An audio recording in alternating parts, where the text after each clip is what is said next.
Hello and welcome to Wednesday's Knots Today. I'm Mark Dennison. Hope you're doing all right. Here's what's coming up on the show this evening. Firstly, we're finding out whether long-standing plans to create a super council for Nottinghamshire might be back on the agenda once again. The restructuring conversation has been going on for a long time, been inevitable really for a while, so I'm glad that it's now come to a head and leaders are going to be asked in very short order in the next couple of months to come up with a decision about what that will look like in practical terms.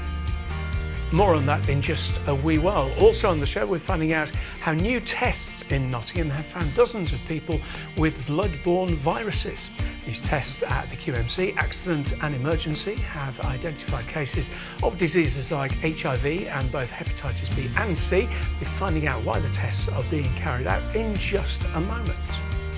Plus, as Christmas edges even closer, the cost of living struggles continue to pound people's purses. We've been asking shoppers if they're feeling the pinch more than usual. Oh, the same with everything. It's all gone up. Yeah, nothing comes down. No, that's for sure. All the deals are tempting, but when you look at what the base price was a year ago, they're not really. Also, we'll be finding out more about new University of Nottingham research into celiac disease. That's when people can't eat gluten, but experts at the university have been using MRI technology to work out new ways of treating the condition. In sport, we'll be hearing from Forest Women head coach Carly Davis after they got through to the semi-finals of the Women's National League Cup. And what a wonderful finish by Freya Thomas to win the game. So yeah, we're really pleased to be in the semi-final, and we're really pleased to finish this first part of the season unbeaten. All of that and loads more coming up for you, but firstly we're talking about blood because the Queen's Medical Centre A&E has been helping to diagnose dozens of people with various blood-borne viruses like HIV and strains of hepatitis. This is a part of the new opt-out testing, which has seen adult patients entering the department having their blood taken and tested, and it's hoped that the testing will not only make patients aware of underlying conditions, but help reduce the stigma that surrounds some of these viruses as well.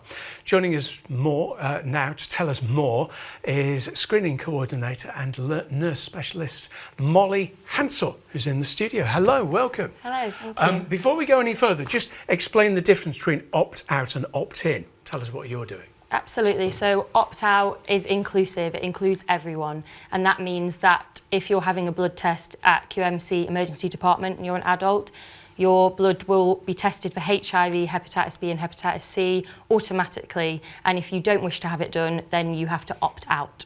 Right, understood. So how did this scheme come about? What's the background to it? So it's an NHS England initiative, and it started a couple of years ago in various other A&Es around the country, and it was so successful that they've expanded it across England, and Nottingham was the first hospital of the second wave to go live with the hope of identifying people with undiagnosed blood-borne viruses. Right. And what's the thinking behind it? Is it just to detect when people have something like, because some of these viruses, people wouldn't always know that they've got the virus, would they? Exactly. That's why it's so beneficial. So someone can live with these viruses for even decades without knowing. They may not show any symptoms. And the only way to find out is to have a test. And as soon as you've had a test and you've been given that diagnosis, you can start monitoring treatment, live a long and healthy life, and prevent passing the virus on to other people as well. Right.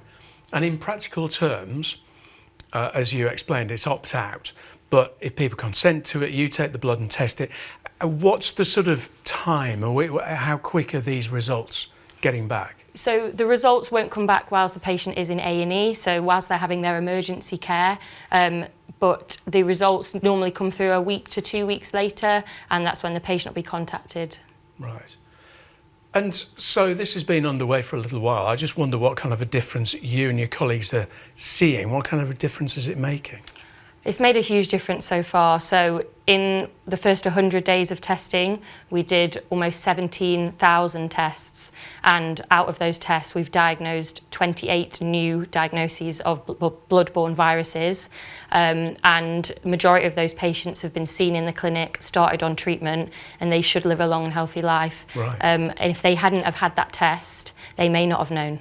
Yeah, that's the thing. And to underline this point, these are viruses where people might just be going around their daily business completely oblivious to what's kind of swimming around in their blood. Yeah, absolutely. And that's why the testing is so important.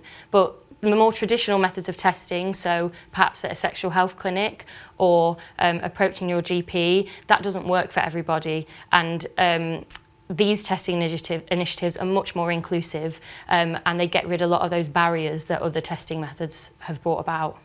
So with those 28 people, what can you just talk us through the kind of pathway once they're diagnosed? What happens? So it differs depending on which virus they're being diagnosed with, but generally they will be informed and then very quickly brought into a specialist appointment.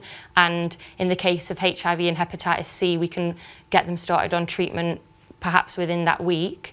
Hepatitis C, there is a cure. So after 8 to 12 weeks of medication, most people are completely cured of the virus. And with HIV, there is medication that takes the virus to such a low level in the blood that people will live a long and healthy life with a healthy immune system, and they will be unable to pass HIV on to other people. So this is a new thing, relatively new things happening at Queen's. What's the next phase then? Could this be rolled out even further? Is that the plan? Absolutely. So I know various other hospitals in the Midlands have recently gone live.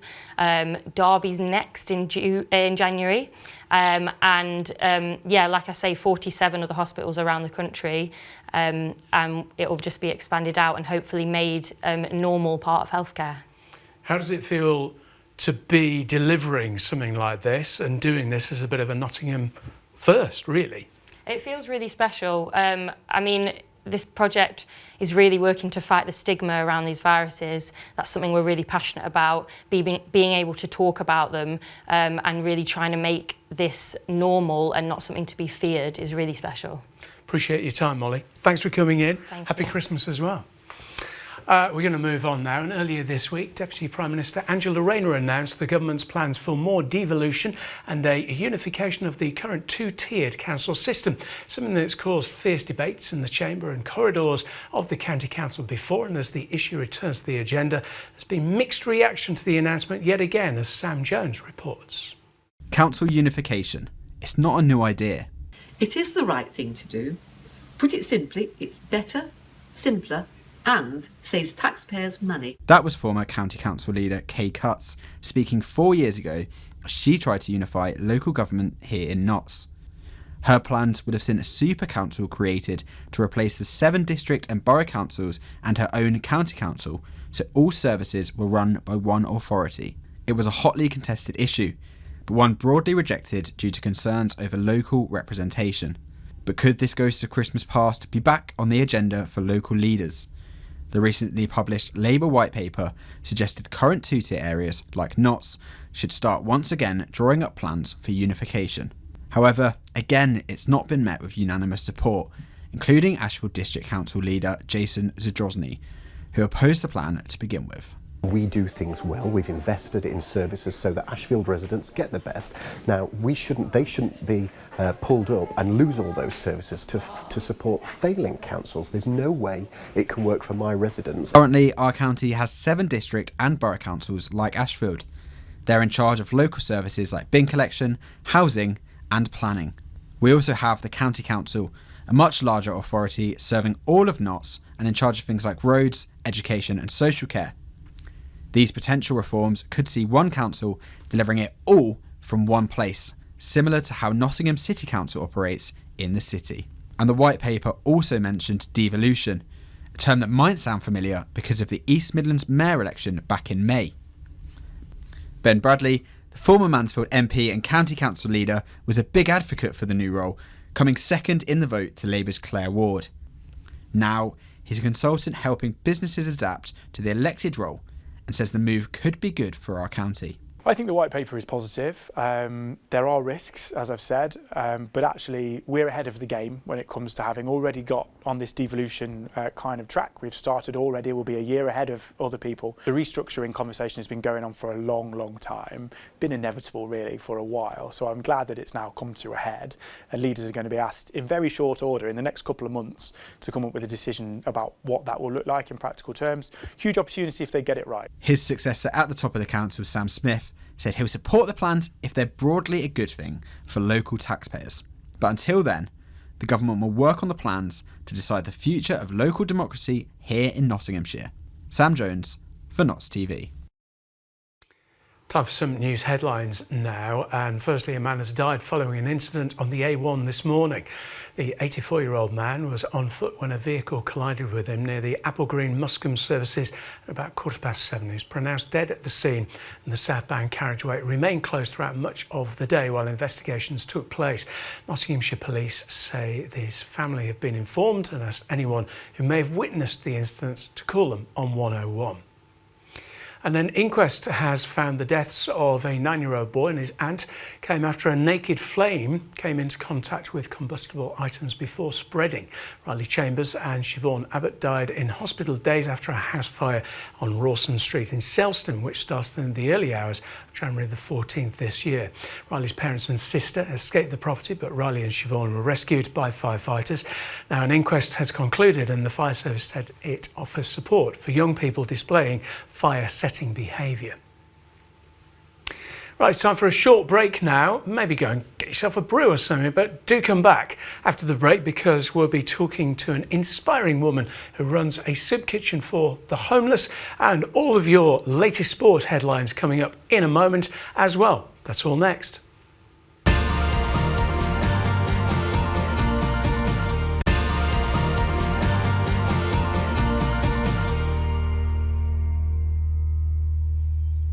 Hello, welcome back to Wednesday's show with me, Mark Dennison. Thanks for joining us. Here's what's happening in Notts today. Firstly, an inadequate St Anne's care home has been placed in special measures. This after inspectors found 4 separate breaches of regulations.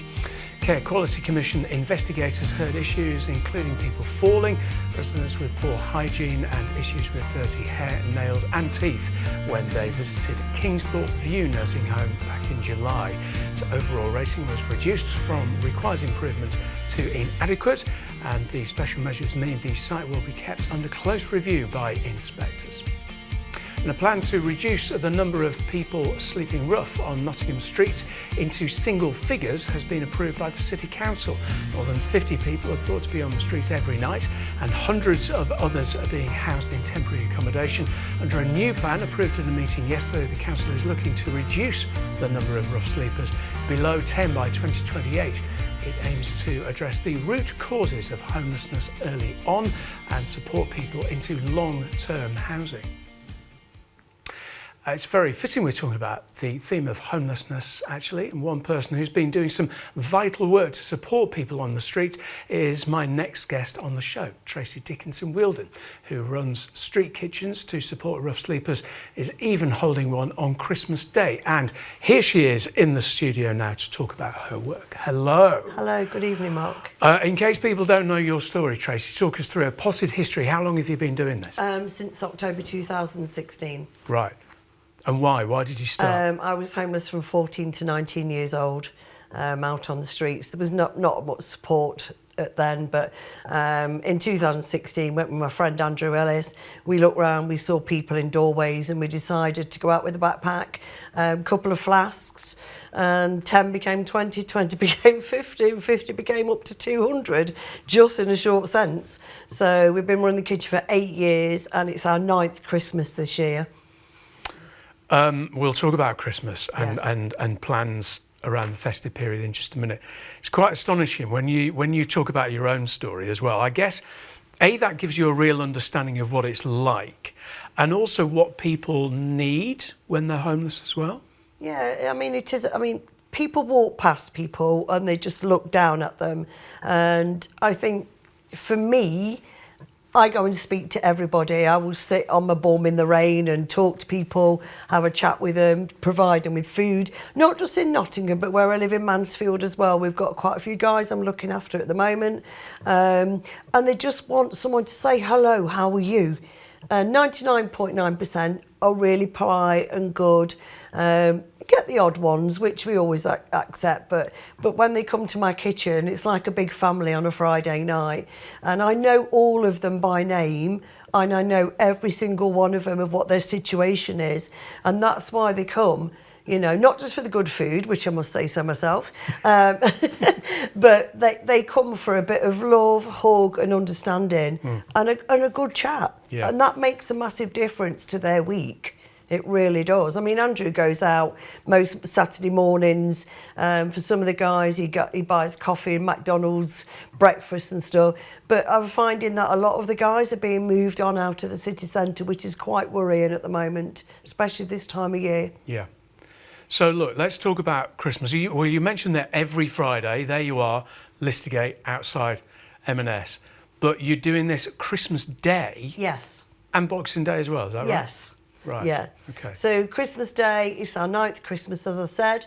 We'll be doing a 3-course meal. So obviously it'll be soup for starters, then they've got turkey, roast potatoes, pigs in blankets, veg, gravy, cheesecakes, gateaux, goodie bags and clothes and stuff that they can take away with them. And then Boxing Day, we're going to do like a buffet style so they can take them down. We don't normally do Boxing Day, but obviously there's a lot of the shops have decided to close this year. So then I feel that these guys are not going to get fed. Yeah. So for me, that's a massive thing. I hate the thought of anyone being hungry. And if I can take a few hours out of my day on Boxing Day, I certainly will do it and make sure these guys have got something nice to eat. Bless you for doing it. It's a huge thing you're doing. I wonder what people say to you. You said that you know everyone by name. I wonder if there are one or two in particular that really stand out with their stories. Yeah, there's quite a few of our guys. A guy called Ben, he's lovely. We've just got so many. But a lot of them, Ben, Kieran, Michael, these are... That's I know, the thing, honestly, you know them all. Yeah, it is as well. And, you know, they come up and the first thing they do, I mean, they're ravenous. You can see them when they're in the queue and they're literally eating as they're walking away down to the end of the queue for sandwiches and stuff. And they always say, oh my God, it smells lovely. And my bread and butter pudding, my lasagnas. That's legendary, your bread and butter pudding. Yes, it is, yeah, they love it. While you're here, and just before we let you to go and have an evening, I mentioned there the City Council are talking about driving down those homeless figures. Government's talking about its biggest cash injection of £1 billion to try and deal with homelessness. I just wonder how hopeful you are of us ever cracking this problem properly. I don't think we ever will, to be fair. They might be putting some money into it, but then they've got to take into account the people that maybe not want to be helped into, maybe because their lifestyle has been on the streets for a while. And I'm not being funny, there's more and more people becoming homeless because the situations break down in relationships, home and everything else, and paychecks. And they can put as much money as they like. But to be fair, I don't think it's going to happen. We will see, but thank you for doing what you do. And You're happy welcome. Christmas as well. Okay, Merry Christmas. We're going to move on now. Another issue affecting many people this Christmas is the cost of living crisis, with the Office for National Statistics today confirming inflation has risen for a second consecutive month. Things aren't getting any cheaper, but this time of year can be expensive, with Christmas gifts, work parties and huge food bills taking its toll on our finances. With that in mind, we've been asking people in Nottingham whether they feel the pinch on their purse strings while out buying presents over the festive period. I think there are certain things that are definitely more expensive, gifts, toys, the things that actually families might struggle with, so yes. Well, things that we normally buy for the children, the standard things that we buy them has gone up. Everything's gone up, I think, this year. To be fair, we are very lucky that we can still afford to buy things. I mean, there are some people that just can't buy things for their children. We just go out and buy stuff, and sometimes we don't even think about it. Maybe we should think about it. We should think about it, but I'm trying to get a few things as cheap as I can. Like I'm actually looking on like Vinted and stuff for presents rather than like really buying stuff out because it's just so extortionate, I think. I definitely think clothes has gone up a lot more. Chocolate even, like that's so much more expensive. Like you used to be able to get like selection boxes and stuff for like a couple pounds, and now they're like edging towards like £10, some of them. So yeah, it's all just gone up. It's a struggle for people, family members. I know are struggling at the minute. I support my sister, but yeah, it is hard. I've only done my 2 granddaughters this year. I'm not doing other family members this year, so it's just priorities, making sure that they've got what they need for Christmas. Well, the same with everything. It's all gone up. Yeah, nothing comes down. No, that's for sure. All the deals are tempting, but when you look at what the base price was a year ago, they're not really. So it's harder for everyone, but it's still a wonderful time of year. Bit of sports. We'll start with Nottingham Forest women, who are into the semi-finals of the FA Women's National League Cup semi-finals after their 2-1 win over Middlesbrough at the weekend. Came through goals from Charlie Wellings and Freya Thomas, with the Reds extending their unbeaten start to the season across all competitions. They'll now face holders #United away at the end of next month. And after the game at the weekend, manager Carly Davis said their experience shone through in the end. We were just lacking a little bit of quality in the final third. Just that last ball, I think, the second part of the first half, and then naturally at 1-0 the opposition are still in the game and momentum's going to shift backwards and forwards, and credit to the opposition. Their opportunity come from a set play, and it was an exceptional finish from their player, and at that point then obviously it's anybody's game, but I thought our quality shone through in the end. The girls remained calm and composed, kept working the opportunity, switching the play, and what a wonderful finish by Freya Thomas to win the game. So yeah, we're really pleased to be in the semi-final, and we're really pleased to finish this first part of the season unbeaten. Next for Forest women, by the way, is Burnley in the FA Cup third round. It's a rearranged fixture from the game postponed on December the 8th. That's not until January the 5th next year, so it's a 3-week rest for the Reds. Well deserved too.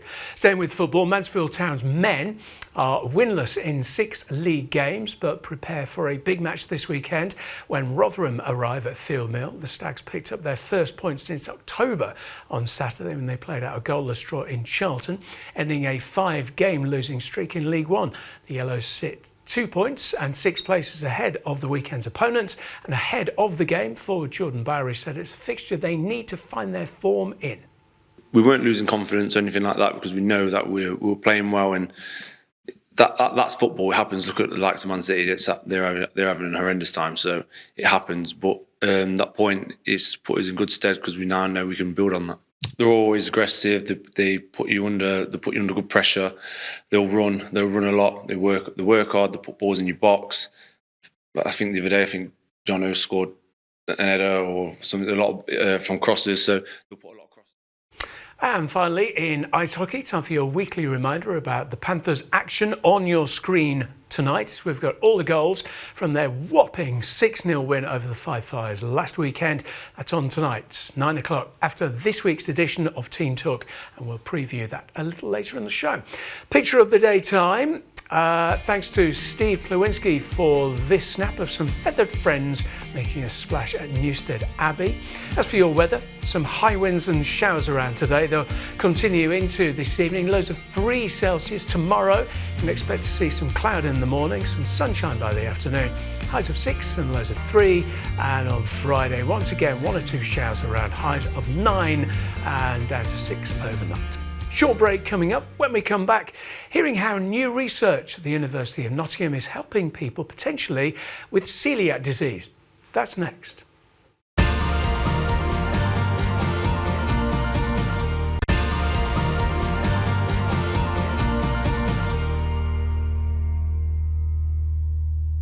Hello, welcome back to Notts Today with me, Mark Dennison. Here's what's happening in Notts on Wednesday.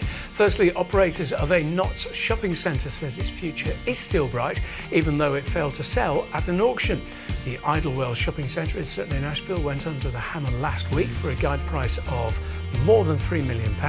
It failed to sell, though operator Daveley Estates say they are looking to the future and say there's a lot to be excited about in the facility, including Boots signing a new 5-year lease, as well as the continuing trade of the council-run Idleworld indoor market. And a quarry close to a village in North Notts will be allowed to extract 400,000 more tonnes of minerals. It's after its reserves started to exhaust. The Misson Grey Sand Quarry off Newington Road near Misson in Bassett Law will be extended after Nottinghamshire County Council planners granted it an extension to its licence. The quarry is known for its grey sand. It's been operating there since 2001.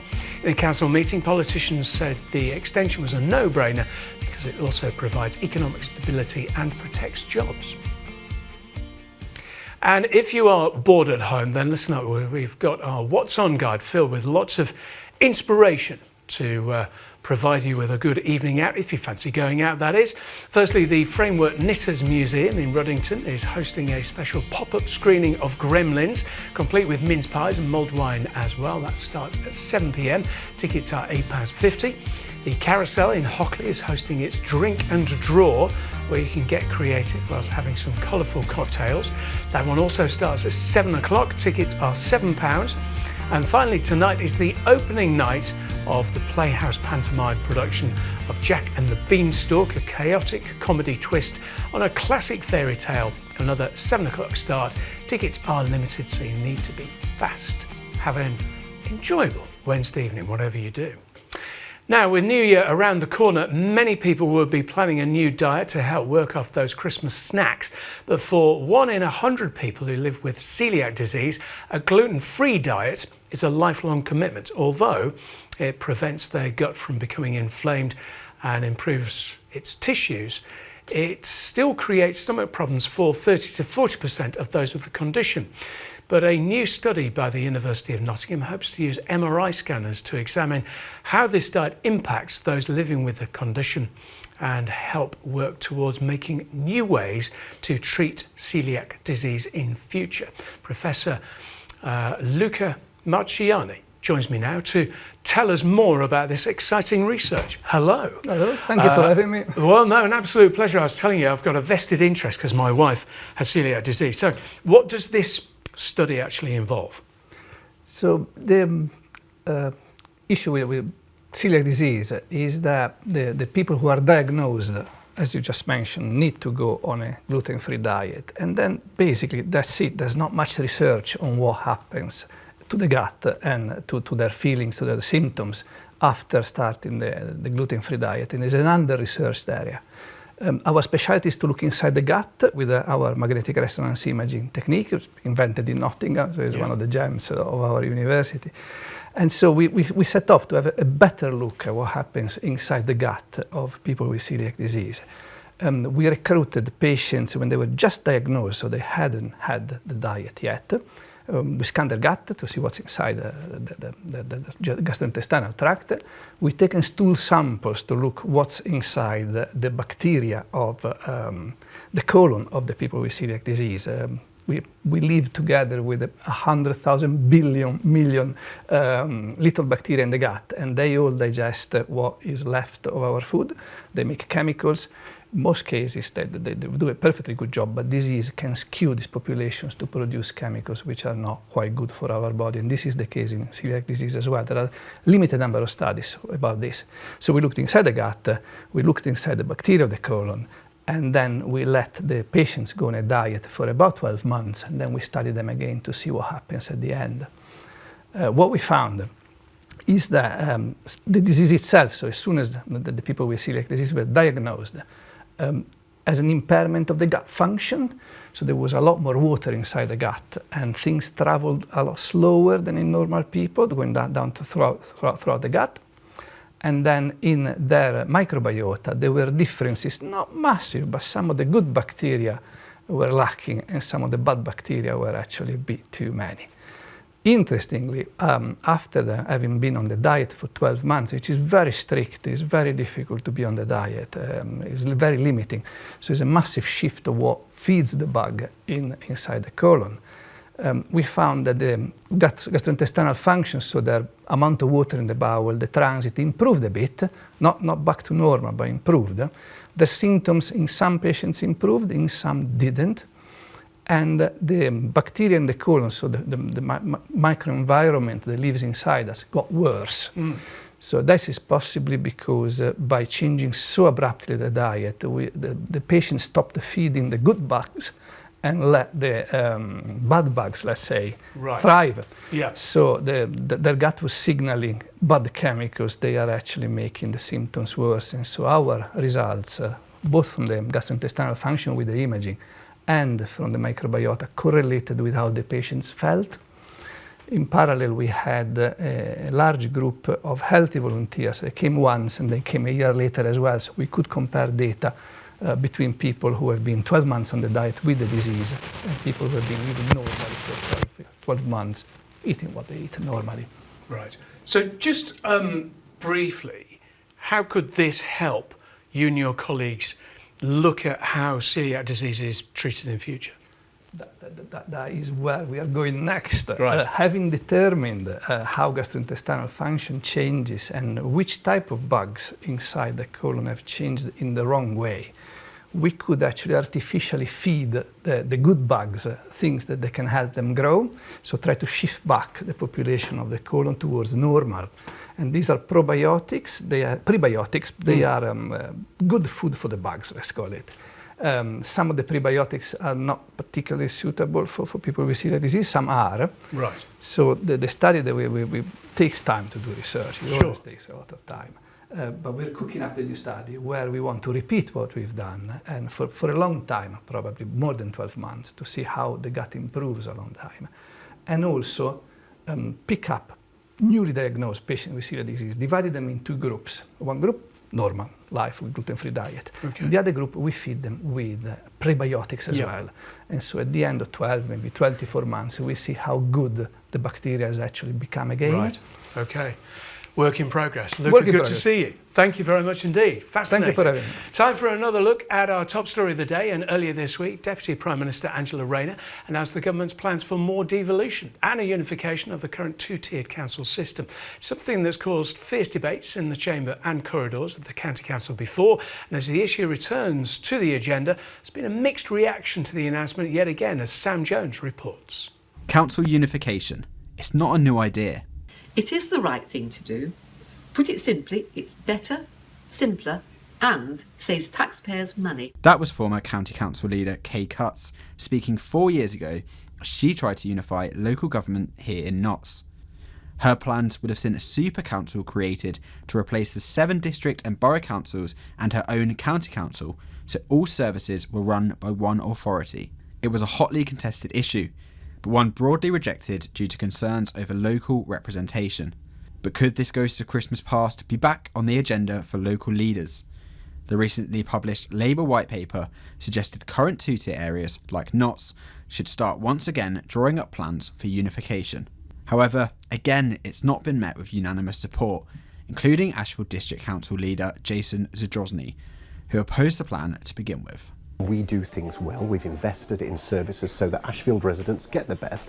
Now, they shouldn't be pulled up and lose all those services to support failing councils. There's no way it can work for my residents. Currently, our county has 7 district and borough councils like Ashfield. They're in charge of local services like bin collection, housing and planning.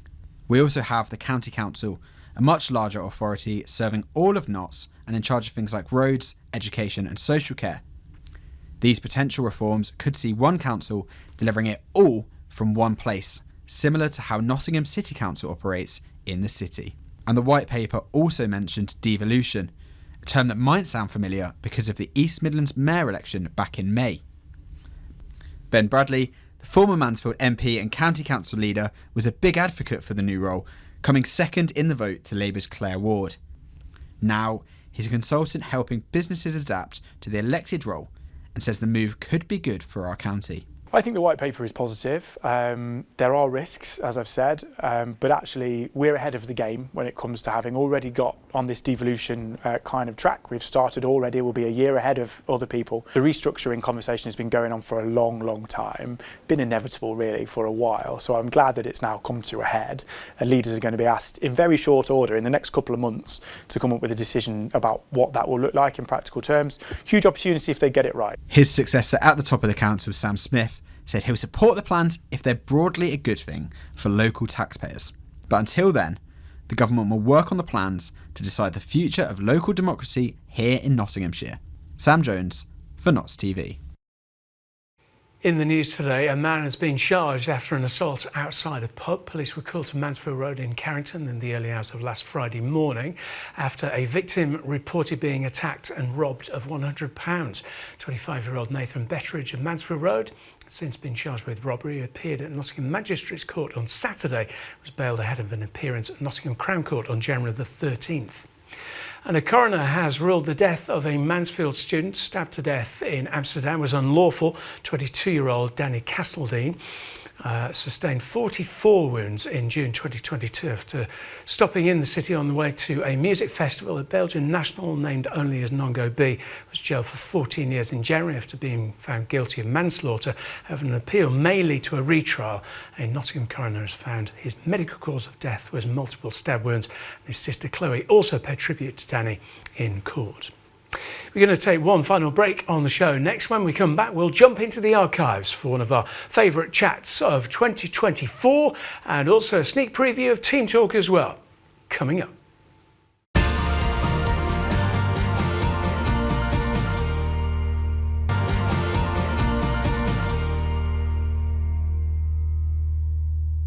Welcome back to Wednesday's Notts Today with me, Mark Dennison. Thank you for joining us. Here are some more news headlines. Firstly, the future of Nottingham City Council's headquarters. And they could be sold as part of cost-cutting plans. The authority has been at Loxley House for 15 years after it was bought from Capital One, but floors 3 and 4 have already been mothballed and put up for rent as part of proposals to save hundreds of thousands of pounds. Now, questions over the building's future have been raised at the meeting, and the council's interim corporate director for growth said the building is being considered for further savings. Ashfield District Council, meantime, says high street traders have started benefiting from more than £3 million in regeneration spending. The authority has teamed up with the organisation Save the High Street on a 6-month project to support Hucknall's High Street and Shopping Centre. The programme has been funded by some of the £3.2 million allocated through government shared prosperity funding, and has encouraged shops and businesses to work with the council to find new ideas and approaches to increase footfall. Time now for another look at something we've discussed on the show this month, and that's the final ever performance of Nottingham duo Torval and Dean, the pair who won gold, of course, in Sarajevo for their iconic bolero 40 years ago, but have been dancing together for almost 5 full decades. However, they'll be hanging up their skates next year with the end of their Our Last Dance tour, which will conclude with dates at Nottingham's Motorpoint Arena in July. Earlier this month, our reporter Izzy Fekulak went to meet them to see how they're preparing. A full circle moment, or a 360-degree turn. World champions and Nottingham legends Jane Torval and Christopher Dean have announced they'll be coming home for the finale of their farewell tour. Yes, they will be hanging up their skates back in the city where it all began 5 decades ago. It all started here 50 years ago, to be able to finish the actual final skate here in Nottingham and this area where the old rink used to be, where we started, and now this new facility here. It's going to be. We're going to be very excited, but a little sad at the same time. The tour kicks off in Wembley next April, and it will take the audience on a journey through their legendary careers with a sentimental look at the 70s and 80s. There will also be a 2025 version of their iconic bolero routine that led them to the gold in Sarajevo back in 1984. It's been a long time. There's a lot of story to tell because we've been skating together next year for 50 years, so it will be a lot of content, let's say. A lot of nostalgia as well. It's time for us to hang our skates up, but we want to do it one last time whilst we still could. And I think as we get closer to that final performance, we'll both be a little bit sad, but at the same time there'll be a sense of relief as well. Though their time on the ice may be coming to an end, their last dance will be melting the hearts of thousands next summer. Izzy Fekulak for Notts TV. Now, as we've been talking about on the show this week, we are edging closer towards the end of 2024. So we've been taking a look back at some of the best chats we've had on Notts Today this year. It's my turn to choose today. So I'm going to take us back to early April when I caught it with George Nelson from Mansfield just weeks after he and Russ Davis finished an epic row across the Atlantic for dementia charities. We initially caught up with them in March at the finish line in Antigua, and then George joined us on the sofa to talk through the full experience. Let's go back to that second chat now. Welcome back to dry land. Hi, thank you. How are you doing? I've just literally recovered from all the aches and the pains. Really? Yeah. What was the finish like? I mean, this was all over social media. We had you on from Antigua as well, and the scenes were amazing. How did it feel for you? It was emotional. Even now I still get choked up thinking about it. Yeah. You know, we'd spent 3.5 months crossing the Atlantic, and then to meet your family and your friends and that again that had flown out to give us a welcome party was amazing. And not only did we see them there, but all the yachts, all the boats, and everybody that was in the harbour were all honking their horns. There was folks out rattling pots and pans and just shouting and just around us in little rubber dinghies as if we were some sort of superstars. And yet we're just two ordinary guys from Mansfield rowing in, and just all we wanted was just like a cold beer and a chip butty. And we had all this happening around us. And but the biggest thing is, once we actually stepped off the boat and onto the pier side, my legs just couldn't support me. Well, you hadn't been on land. You hadn't stood up, I suppose, not properly for all that time, had you? That's right, yeah. Incredible. Yeah, and just to be met there and stood up and think that you're naturally going to walk and meet somebody and greet them, and your legs just won't move. It was just like very scary. But it was the whole experience of landing there. We were treated like absolute superstars. The marina staff came out. They presented us with bottles of rum. It was like one big party atmosphere, and there was people coming off the boats to wish us all the best and congratulate us on what we'd done. It was just amazing. Yeah. Yeah, well, you deserve it. I think you are superstars. We just saw some pictures of you as well, actually, as you landed. Notice the beard's gone. Oh yes.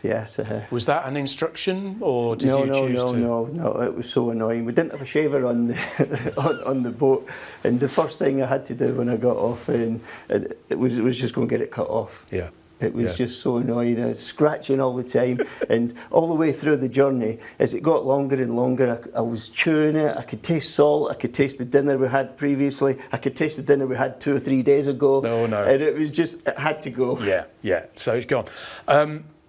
Now we noticed there is a football next year because the fundraising goes on. I know you've raised thousands and thousands. Tell us about the ball you have in your hands.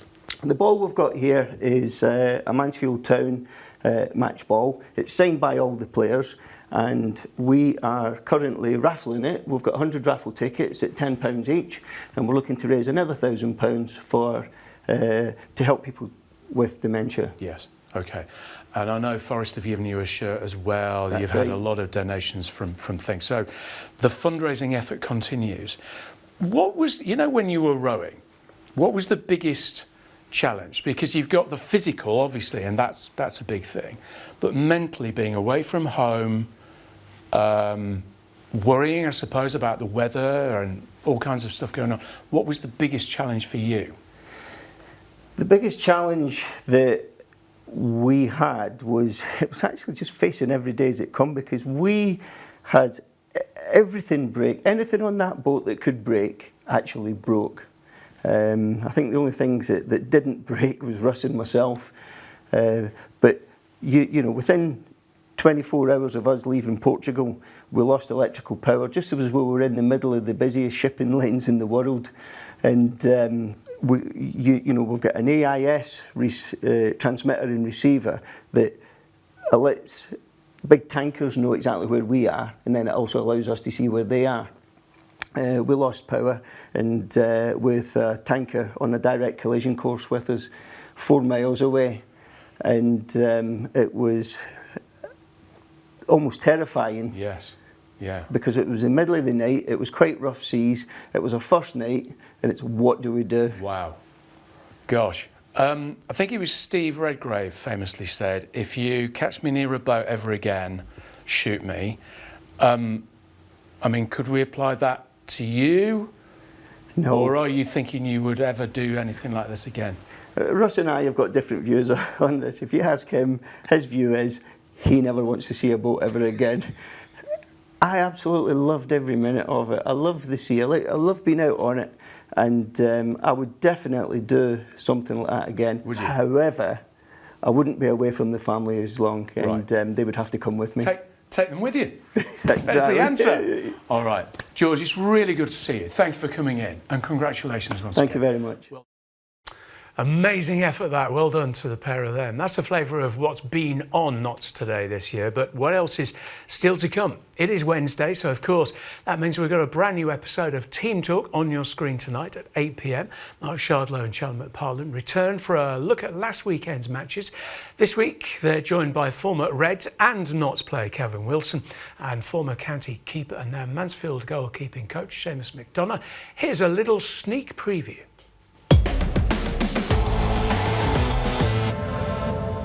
I think they'll end up about from 8 to 10. Okay. I was going to say the exact same. Yeah, you're saying the same. Exact same, yeah. Even though the And I'll be evidence, happy with that. even though we got fourth and Forest have, been to Liverpool and won, did okay at Chelsea. I'm not being a Christmas Grinch, Yeah. but I'm just being realistic, and I'll actually be. Don't get me wrong, if they carry on the way they're going, I'll love it. But I mean, I think that would be still a great return. Yeah.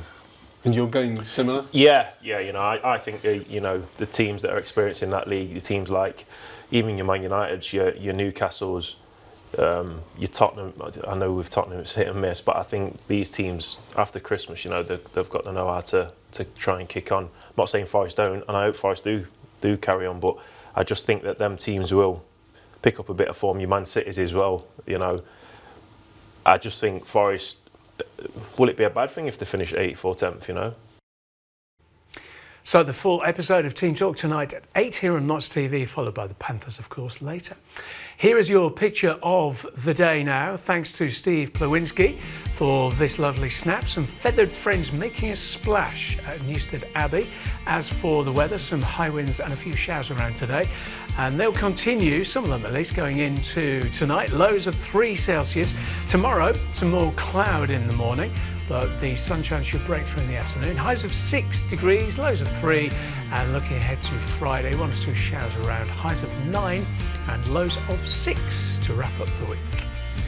That is pretty much the end of the show. Thanks as always to all of our brilliant guests. Thanks to the team behind the scenes here as well. Emma's back at the same time tomorrow to do it all over again. In the meantime, goodbye. Oh, and happy Christmas from me as well. Bye-bye.